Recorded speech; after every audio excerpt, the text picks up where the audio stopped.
Kenapa ke kebun binatang boleh ya, tapi lawi boleh ya, wisata boleh ya, kamande boleh ya, baap pulang kampung dari Jakarta ke Padang tak boleh ya. Baap kok dari Jakarta, dari Jambi pulang ke Tanah Datar, ke Saruaso, ke Mama, ke kampung-kampung, baap kok tak boleh ya. Di pemerintah Republik Indonesia Raya hebat ini, baap kok tak boleh ya. Logikanya bentuk iko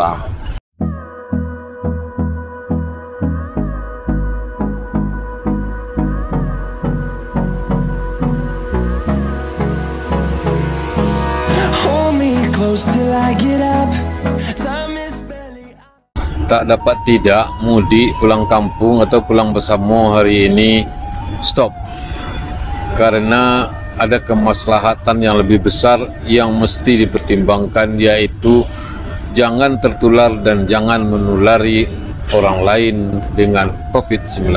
Tapi soal pulang hari raya ini lebih baik diputarlah lagu Sudirman, Balik Kampung, yang dari Malaysia itu.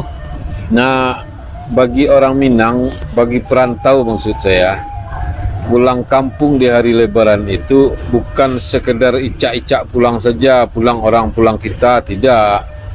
Bagi perantau Minangkabau, pulang pada hari Lebaran itu adalah pulang menjemput kenangan, menemui orang tua, melihat rumah, melihat kampung, melihat saudara-saudara. Bagi orang lain ya juga sebenarnya itu juga kan alasannya.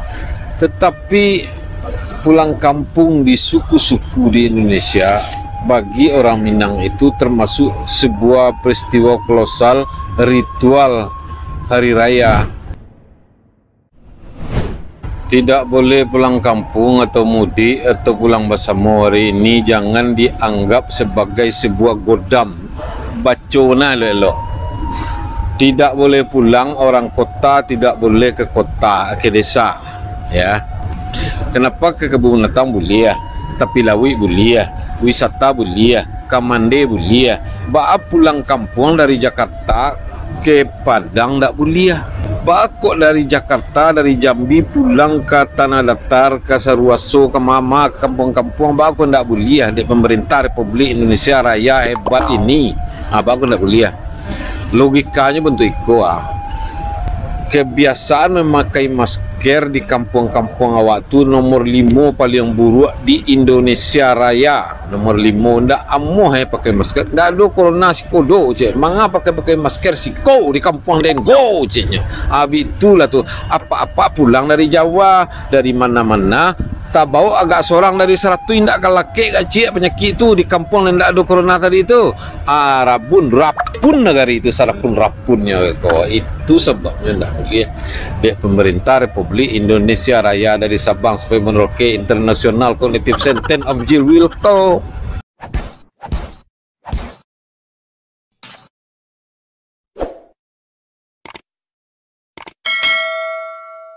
Tu yang kedua, dalam berdua tengah tidur, kalau iya iya, kalau enggak enggak.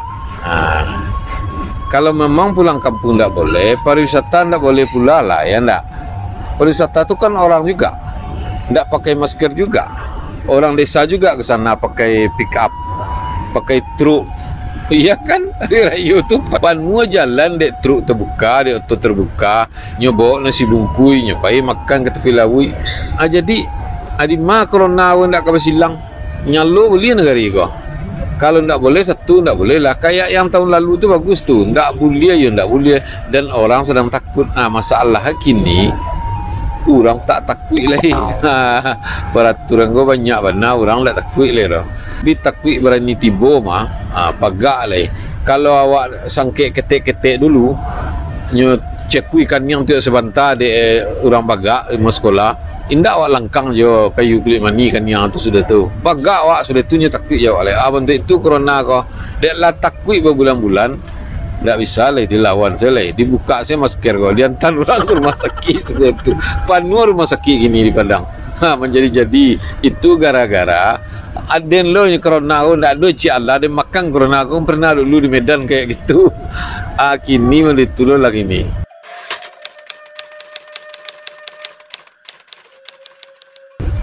Dan di kampung kita di Sumatera Barat, polisi kemarin menangkapi orang ratusan orang. Jadi kalau jumlah ribuan tidak pakai masker, tidak seorang pun pakai masker. Kenapa ditangkap saya? Katanya ke polisi. Bapak tidak pakai masker, tak alergi hidung saya pak, katanya. Ada aja alasan. Pakailah masker, nanti sakit baru rarawi. Ini tidak talok di BPJS. Satu orang sakit corona ini biayanya antara 100 sampai 200 juta. Dulu awal-awal corona ini sudah saya kritik ini. Adaptasi kebiasaan baru kata pemerintah. Saya bilang hidup sesuai keadaan. Kalau hujan hari awak bergelumun, kalau panas hari kita bersinglet, kalau ada corona kita pakai masker. Sesuai keadaan saja hidupnya. Jadi kita boleh keluar kemana saja asal 3 hal. 1, cuci tangan. 2, gosok gigi. Gosok gigi tidak ikut. 2, pakai masker. Dan ketiga, pakai jarak. Jaga jarak. Jaga jarak itu gunanya untuk percikan air liur kita jangan sampai ke orang. Kalau kita membisu saja berjam-jam, dekat-dekat tidak apa-apa. Itu kata Dr. Andani. Nah, tapi kalau kita jarak 3 meter juga, tapi majam tanah, itu tidak boleh. Jadi kuncinya adalah mulutmu, harimaumu yang akan mengeluarkan coronamu mengenai orang lain. Nah, itu mengenai karena orang lainnya. Nah, sekarang begini. Kalau memang tak boleh pulang kampung, ya ndak lah. Agama dan umara akan dihormati. Kalau dia betul. Yang betulnya itu menghalangi penularan dan ditulari. Nah, pemerintah Republik Indonesia mungkin tidak berpikir tentang perantau Minang. Gubernur baru, wakil gubernur baru, wali kota banyak yang baru, bupati banyak yang baru. Bagaimana kira-kira Pak Gubernur? Kita kirim perantau kita ini rendang yang paling enak itu. Jangan orang musibah saja dikirim. Ini musibah juga nih, Taibo tidak bisa pulang tuh. Tapi jangan seluruhnya, habis pula APBD. Dikirim aja ketua organisasi, sekretaris, dan berapa kilo per organisasi gitu ya. Jadi misalnya ke Gebu Minang, ke PKDP, ke SAS, ke Perwatar, ketua-ketua dan pengurusnya saja dikirim itu randang sebagai tanda bahwa kita putih hati bekadang, putih metu bekadang, putih hati dapat dilihat, dan seterusnya. Itu salah ya, kebalik ya, enggak ya. Nah, sekedar sapa lah, orang rantau tu banyak juga, banyak duitnya, bukan banyak juga, banyak duitnya, tidak perlu dibeli-beli rendang. Tapi pak kirim dari kampung itu, mendanyui rasanya. Apalagi yang ngiring gubernur, apalagi gubernurnya baru, ya.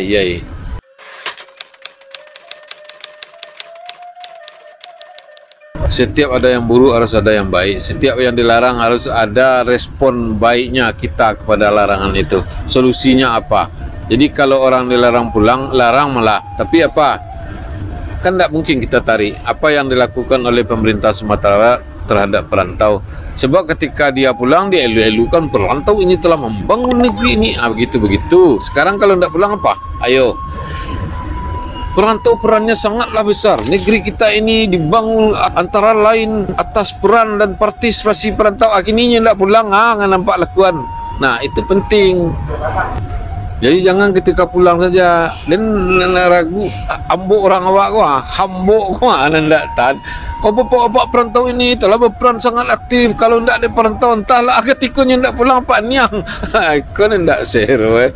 Jadi balanlah kalau ndak kariu betul ketika dia tidak pulang ni adalah sapa-sapanya gitu. Terserah Bapak lah apa yang akan dilakukan.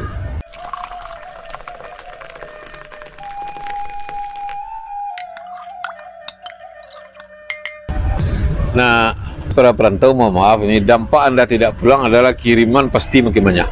Lebaran Bang Toib tak pulang-pulang, jadi dan numpuk nih di kirimannya ini.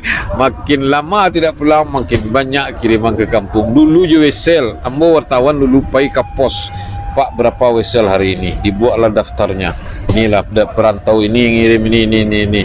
Sekarang tidak lagi silent, tidak tahu menahu kita uang sudah masuk ke HP dan jumlahnya sangat banyak. Terima kasih perantau kirimannya. Nah, uang itulah yang disebut oleh pemerintah tadi peran perantau.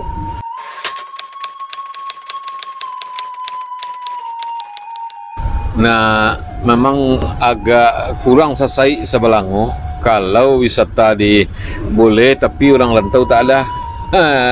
Tidak lama agama di jalan ini kalau perantau tidak ada, apalagi mobil bermerek-merek itu pulang bersama Palembang, pulang bersama Lampung, Tanjung Karang. Nah itu memberi semangat ke Minangkabauan. Mobil itu sudah tak ada lagi sekarang tahun ini. Meskipun wisata boleh itu mesti ada di situ prokes yang ketat. Kalau tidak Parambin. Pariwisata kita kan sedang menggeliat. 3 hari 3 malam Menteri Pariwisata Sandiaga Uno balenong di Sumatera Barat, ke Bukit Tinggi, ke Istana Basa, ke Mande, ke mana lagi ya. Banyak objek wisata yang dia kunjungi dan tentu saja beliau membawa anggaran. Nah itu akan memancing orang datang ke tempat-tempat yang dikunjungi oleh Sandiaga.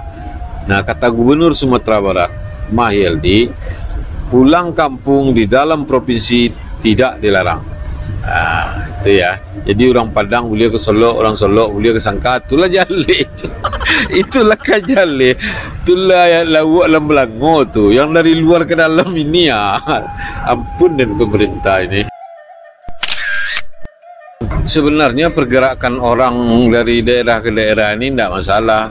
Kalau pemerintah benar-benar taat prokes, ini kan tidak di tulisan-tulisan saja. Tak adalah 3M, 3M, 3M, tidak ada guys. Ini kerjaan ini dia saja mengadakan acara tidak patuh. Saya sering hadir di acara pemerintah, mic yang dia pakai untuk ngomong itu tidak ada di lap, tidak ada dibungkus. Yang ngomong udah 10 orang, apa yang taat prokes? Dia duduk rapat-rapat gini. Nah dia ngomong dibuka. Mic-nya ini udah basah nih oleh bapak-bapak yang pidato pakai tag dari tadi. Prokes apaan? Nah kemudian dia selfie. Saya tunjukkan bukti bisa. Selfie kita dulu. Sudah lama kita tak bersua. Ala berdaram-daram. Nah itu, dan masyarakat yang ke objek wisata itu benar-benar dijaga. Kalau tidak pakai masker dia dilakian di awak ke mukanya tuh.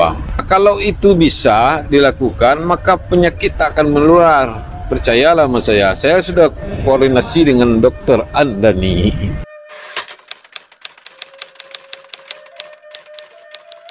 Sekarang kita lihat tempat cuci tangan di mana-mana di Sumatera Barat itu udah rusak. Cuci tangan pakai sabunnya kotaknya aja tinggal lagi. Tempat cuci tangannya sudah tidak ada. Ada kerannya airnya tidak ada. Jadi di objek-objek wisata itu taruhlah masker, ada duitnya. Janganlah tidak ada juga rapat sharing masker tidak ada. Masker atau suruh beliin sama sponsori, sama banyak orang bisa sponsor itu untuk masker. Pokoknya siapa saja yang masuk objek wisata wajib pakai masker. Kemarin tuh tempat mandi di Lembah Anai itu basusun paku anak-anak mandi itu. Basusun paku dan tak ada yang pakai masker. Tak seorang pun pemerintah melarang. Bagaimana caranya? Rakyat juga yang disalahkan. Rakyat itu mengikuti pemerintah lambe, rakyatnya lambe. Pemerintah pakai masker, rakyat pakai masker. Elitnya tak pakai masker, rakyat tak pakai masker. Begitu.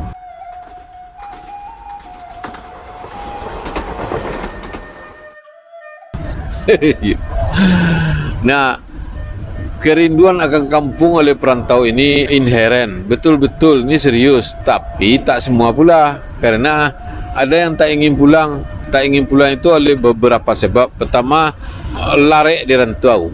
Kedua, babini di rantau. Ketiga, piti tak ada di rantau. Kampe rantau kali pajau. Jadi mengapa pulang? Kalimo ndak ada orang di kampung lagi diri. Amak ndak ada, adik ndak ada, apa ndak ada, bako lah mati dah. Jadi segala ndak ada, yang tinggal sawah atau apa, malahnya pulang. Nah, dia di rantau saja. Tapi lebih 90% orang Minang di rantau ingin pulang, apalagi hari raya. Perantau-perantau itu kan tidak semuanya yang kayak orang-orang kaya berlebih itu. Dia mahasiswa, dia pekerja toko di Tanah Abang, dia menggalih ketek-ketek di Bangko, dia menggalih ketek-ketek di Palembang, dia menggalih barang mudo di Sarolangun misalnya. Dia ingin pulang ke kampung. Nah itu yang tak boleh. Tapi antigen ini 199.000 sama dengan harga baju di mall pakai 199.000. Sebenarnya itu biayanya. Kalau tiap sebentar kita antigen, habis duit, teroroh kantong kita buatnya. Nah, lalu kenapa ingin pulang? Kalau perantau yang banyak ini mungkin pulang ingin melihat ibu, melihat kampung, teragak je kawan, ya kan? Ya biasalah alasan umum. Ada pula perantau yang ingin pulang, kemana hari libur tu Tanah Abang tutui, Blok M tutui, kapai ke Bandung, mangga Bandung orang ada orang di Bandung pulang lo, ancak lah awak pulang. Jadi itu sebab antara lain pulang juga. Anak mahasiswa juga, anak-anak kos sudah pulang, ngapain dia di sana Belangau? Jadi pulang. Ada yang pulang dibawa udahnya, dibawa adiknya, dibawa laki, dibawa bini, harus pulang ya pulang. Dan ini yang dulu, sekarang tidak tahu saya ya, ada yang melagak saja. Melagak itu begini, dulu itu baju tetrek putih ini ya, tetrek putih, rokok Komodor masuk sini, nampak di atas rokok Komodor tuh ada uang kertas dulu 10.000, 5.000. Di sana nampak pula membayang duit tuh, ya kan? Duit membayang inilah yang lagak nak tanggung tuh dulu, bukan sekarang. Sekarang mana ada perantau belagak elok kalau sekarang. Nah, dompet tebal tuh di belakang, ada sisir satu, duduk di lapau, salapaunya orang dibayar. Sekarang ada juga satu-satu yang merental mobil tapi lagaknya seperti yang punya. Kalau itu bukan perantau saja, yang tak merantau seperti itu juga lagaknya. Macam je lah perangai anak muda kita ni. Tapi itu biasalah untuk bahan-bahan cerita di saat dewasa nanti. Jadi karena pandemi ini indak dapat serampang padi betuang dibelah kepadaku, indak dapat sekendak hati kandak pandemi yang berlaku. Tahan ke indak pulang kampung dulu, bersabar dan tahu piti saya kirim orang pulang. Pak Gubernur tolong jawab. Akan dikirim ke rantau, terserah, galak jadi jo, randang jadi jo.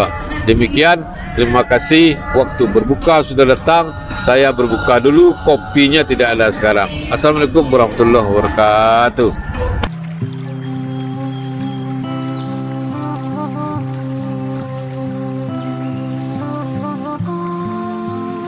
Subscribe jika masih ingin mendengarkan saya berkata-kata. Jika tidak, apa boleh buat? Tidak apa-apa. Yang penting hati dan meriang adalah